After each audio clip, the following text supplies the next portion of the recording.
السلام عليكم ورحمة الله وبركاته.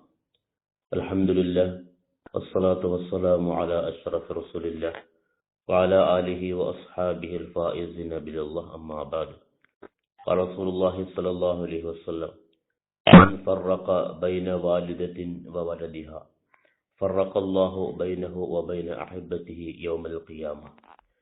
നബി സല്ലല്ലാഹു അലൈഹി വസല്ലം അരുളുന്നു: മൻ ഫറഖ ബൈന വാലിദത്തിൻ വവലദിഹ, ഒരാൾ മാതാവിൻ്റെയും ആ മാതാവിൻ്റെ മക്കളുടെയും ഇടയിൽ വിട്ടുപിരിച്ചാൽ, അവരെ തമ്മിൽ അകറ്റിയാൽ, ഫറഖല്ലാഹു ബൈനഹു വബൈന അഹിബ്ബത്തിഹി യൗമൽ ഖിയാമ, നാളെ പരലോകത്ത് അവൻ്റെയും അവൻ്റെ ഉറ്റവരുടെയും ഇടയിൽ അള്ളാഹു വിട്ടുപിരിക്കും, അള്ളാഹു അകറ്റുന്നതാണ്.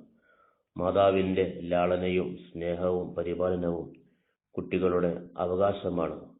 ആ അവകാശത്തെ നിഷേധിക്കപ്പെട്ടാൽ അത്തരം നിഷേധിക്കുന്ന ആളുകൾക്ക് പരലോകത്ത് കഠോരമായ ശിക്ഷയുണ്ടാകുമെന്ന് ഈ ഹദീസിലൂടെ നബി സല്ലല്ലാഹു അലൈഹി വസല്ലം പഠിപ്പിക്കുന്നു. തഖബ്ബലല്ലാഹ്.